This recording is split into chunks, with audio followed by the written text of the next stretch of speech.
Have you ever found yourself stuck in a loop, repeating the same behaviors over and over again, even when you know they're not good for you? It could be anything, really. Maybe it's hitting the snooze button 10 times every morning, or maybe it is endlessly scrolling through social media when you should be working, or maybe, just maybe, it involves something a little more private, like watching pornography. We've all been there, right?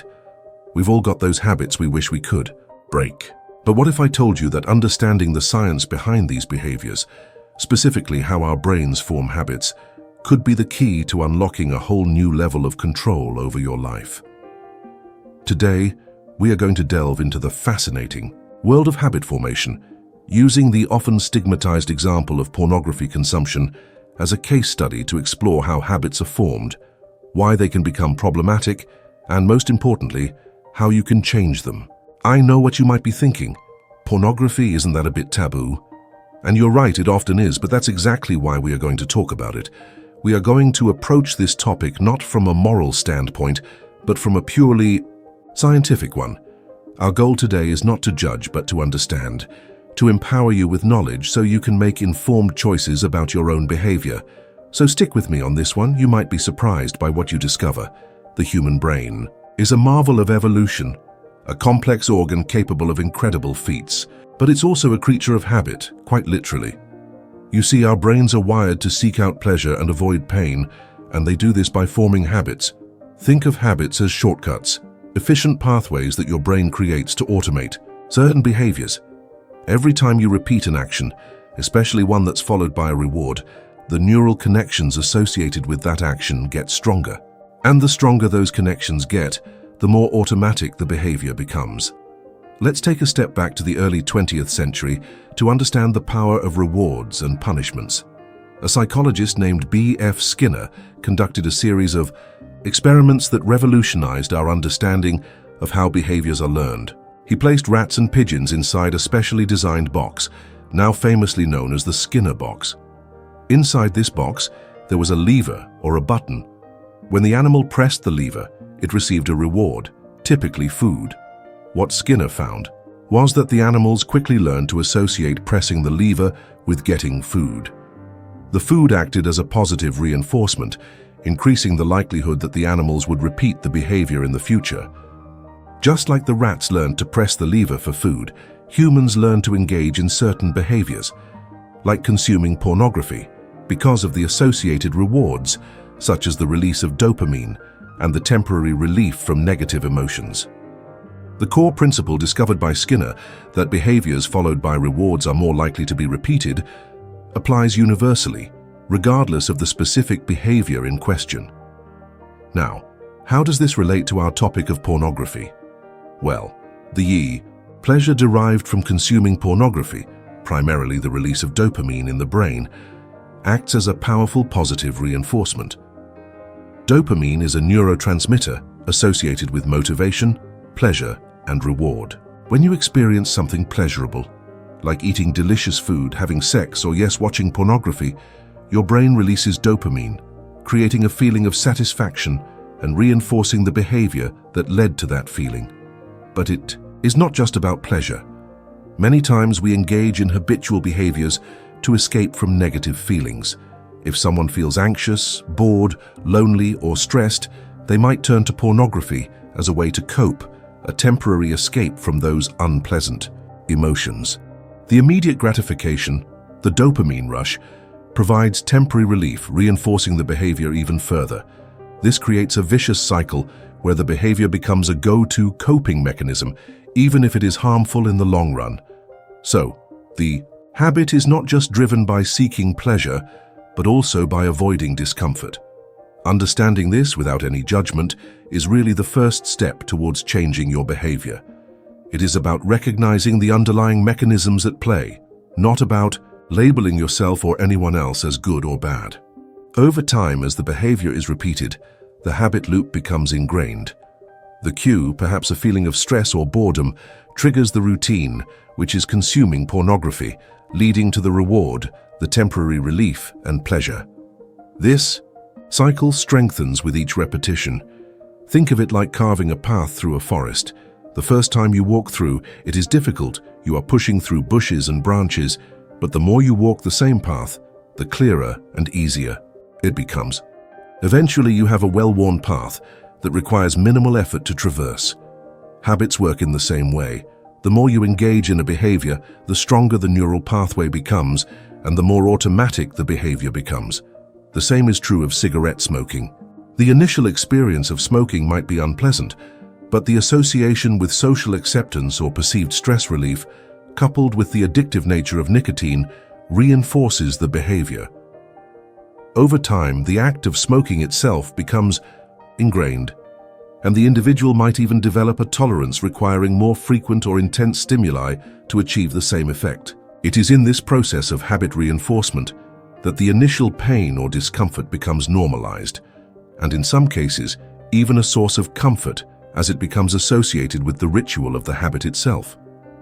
But why do we get hooked on certain behaviors? The common answer you will hear is dopamine, and as we have discussed, it certainly plays a crucial role, but the story is more complex than just a simple dopamine rush. To truly understand the power of habit formation, we need to go beyond the individual and look at the environment. In the 1970s, a Canadian psychologist named Bruce Alexander conducted a groundbreaking experiment that challenged the prevailing view of addiction. It was called the rat park experiment. Previous studies on addiction often involved isolating rats in small, barren cages and giving them access to drug-laced water. Unsurprisingly, these rats often became addicted and consumed the drug-laced water compulsively, even to the point of death. Alexander, however, questioned whether the environment itself might be a contributing factor. So he created Rat Park, a large, stimulating environment where rats could socialize, play, and engage in a variety of activities. In this enriched environment, rats had access to both regular water and morphine-laced water. The results were astonishing. The rats in Rat Park consumed significantly less morphine-laced water than the rats in the isolated cages. In fact, they mostly preferred the regular water, even when they had previously been addicted to morphine. While Skinner demonstrated the power of reinforcement, Alexander showed that the environment plays an equally crucial role. Even a behavior as strong as a drug addiction could be modified by changing the environment. This highlights the fact that we are not simply automatons responding to rewards. Our context, our social connections, and our overall well-being significantly influence our choices.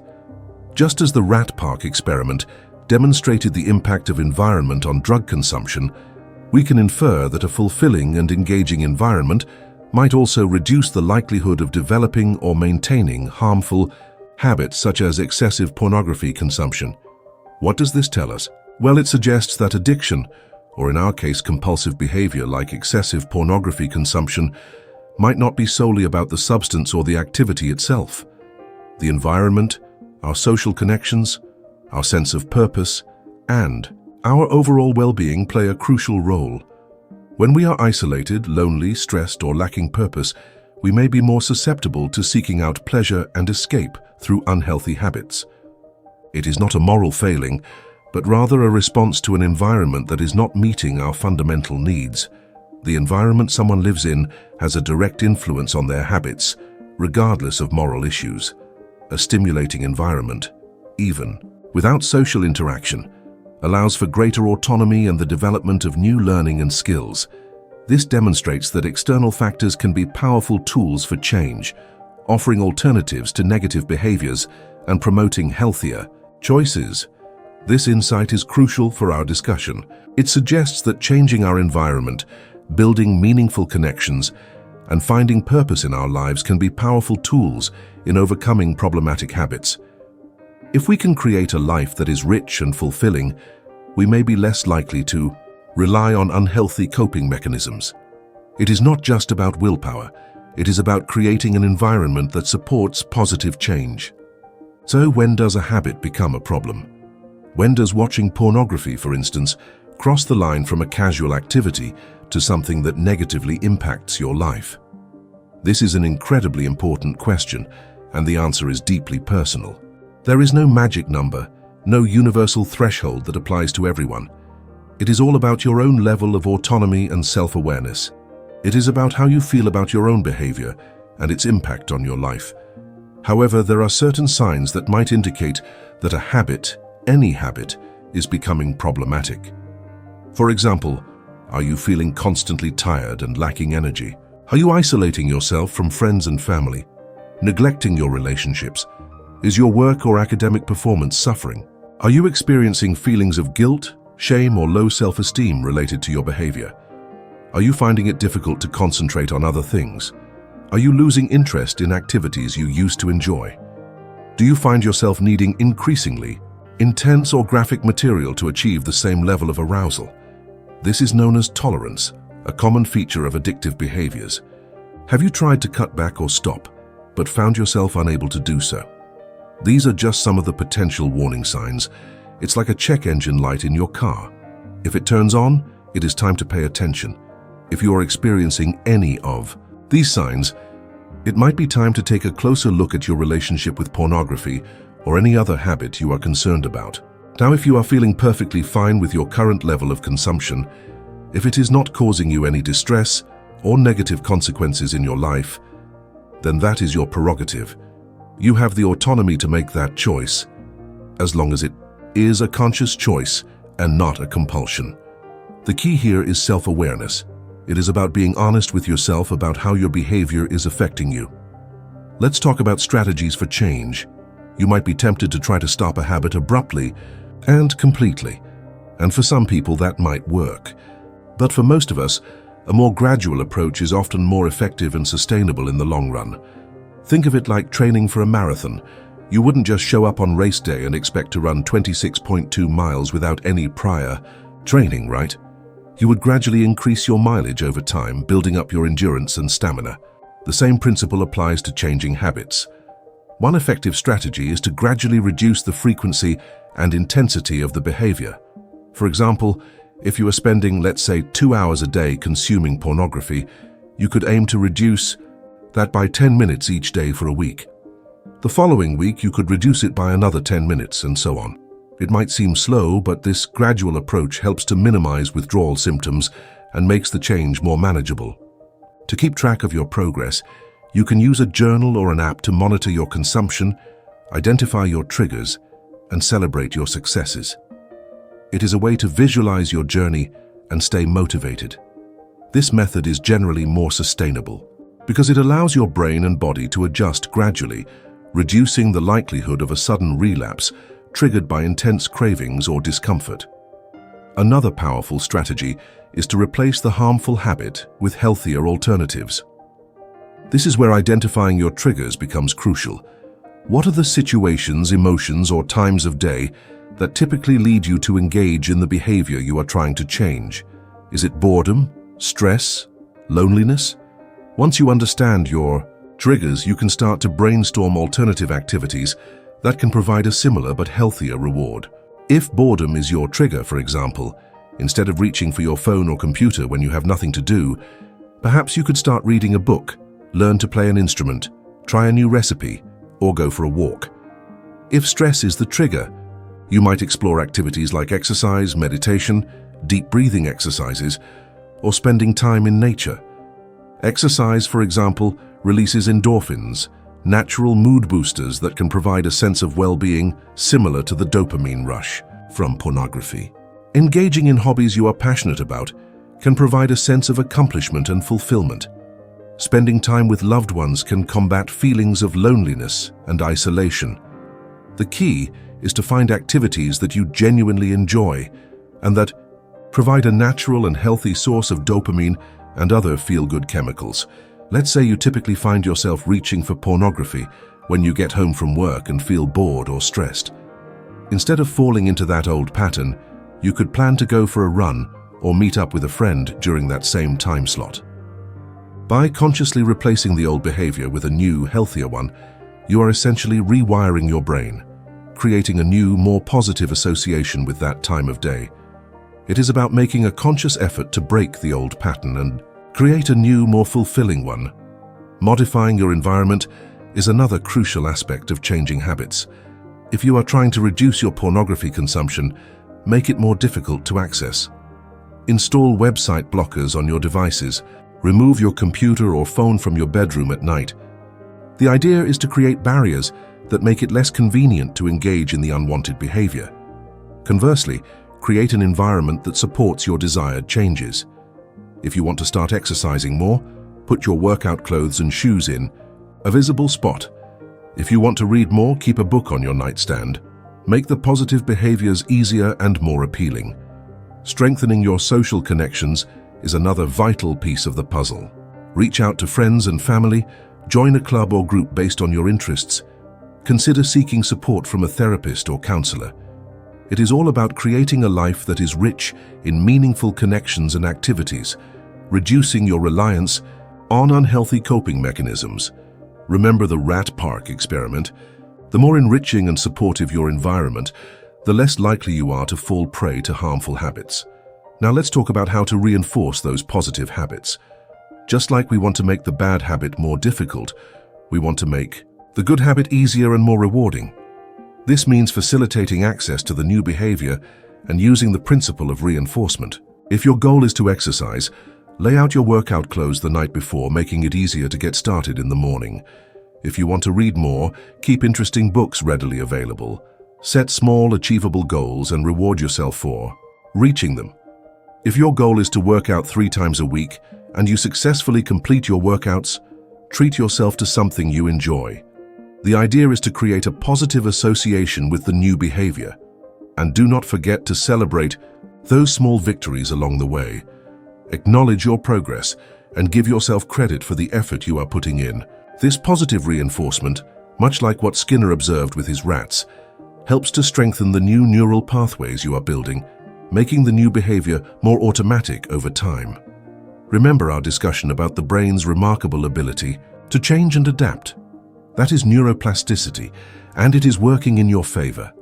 It is the brain's ability to reorganize itself by forming new neural connections throughout life. When you consistently engage in a new behavior, you are essentially creating new pathways in your brain. And the more you repeat that behavior, the stronger those pathways become. This is how new habits are formed. But here is the good news. The old pathways, the ones associated with the unwanted behavior, weaken over time when they are not being used. Now, let's address a common concern: abstinence. Many people believe that to overcome a problematic habit, they need to abstain completely and forever. And while this might be necessary in some cases, for many people, especially when it comes to behaviors like consuming pornography, it's more about finding a healthy balance than complete abstinence. It is important to understand that consuming pornography in itself is not inherently bad or immoral. It is a behavior, and like any behavior, it exists on a spectrum. For some people, it might be a harmless form of entertainment. For others, it might become a compulsive behavior that negatively impacts their lives. The key is to find where you are on that spectrum and what level of consumption, if any, feels healthy and sustainable for you. You might be wondering, what happens in your brain when you reduce or stop a behavior like excessive pornography consumption? Well, one of the things that happens is related to dopamine receptors. When you repeatedly engage in a highly stimulating activity like watching pornography, your brain adapts by reducing the number of dopamine receptors. This is a process called downregulation. It is your brain's way of trying to maintain balance in the face of overstimulation. This can lead to a situation where you need more and more of the stimulus to achieve the same level of pleasure, which, as we discussed before, is known as tolerance. The good news is that this process is reversible. When you reduce your exposure to the intense stimulus, your dopamine receptors gradually start to recover. This means that over time, you will likely find that you start to experience more pleasure in everyday activities, things that might have seemed dull or uninteresting before. You might find yourself enjoying simple things like a walk in the park, a conversation with a friend, or a good book more than you used to. Now, it is important to understand that this takes time. It is not an overnight process. It is a gradual recovery that happens over weeks and months. But it does happen. And if you start to feel better, if you have more energy, if you are more focused, if you are enjoying your life more after reducing or eliminating a problematic behavior, that is a good sign. That is your body and your brain returning to a healthier state of equilibrium. It is a sign that the changes you are making are having a positive impact. Let's be realistic. Changing habits is hard. It is a journey, and there will be bumps. Along the road, you might experience setbacks, moments of weakness, or even full-blown relapses. That is okay. It is normal. It does not mean you have failed. It is simply part of the process. If you do slip up, do not beat yourself up about it. Do not throw in the towel and give up entirely. Instead, use it as an opportunity to learn. What triggered the relapse? What could you have done differently? What strategies can you put in place to prevent it from happening again? Remember, changing a habit is not a linear process. It is more like a spiral. You might circle back to old behaviors at times, but each time you learn something new, you come back stronger and more prepared. The key is to keep moving forward, to keep learning, and to keep growing. Persistence is crucial. Every small step you take, every time you choose a healthier alternative, you are rewiring your brain and moving closer to your goal. Be kind to yourself, be patient with the process, and celebrate every victory along the way. It is your journey, and you are in control, one step at a time at your own pace. You see, understanding the science of habit formation empowers you to take control of your own behavior. It demystifies the process, removes the stigma, and provides you with practical tools for change. It is not about judgment, and it is not about shame. It is about understanding how your brain works and using that knowledge to create a life that is more aligned with your values and goals. The experiments we discussed, from Skinner's work on reinforcement to Alexander's rat park, highlight the powerful interplay between our biology, our behavior, and our environment. They show us that change is possible, that we are not simply victims of our habits, and that by understanding the underlying mechanisms, we can make conscious choices that lead to positive change. So as we conclude, I want to leave you with this thought. Your brain is not a fixed entity. It is a dynamic, ever-changing organ that is constantly adapting to your experiences. You have the power to shape your brain, to create new pathways, and to break free from the patterns that are holding you back. It might not be easy, but it is absolutely possible, and it all starts with understanding the science of habit formation. This knowledge is your tool, your guide, your key to unlocking a more fulfilling and empowered life. So go out there, armed with this insight, and start creating the life you want, one healthy habit at a time. You have the power to change. It is within your reach. Embrace it.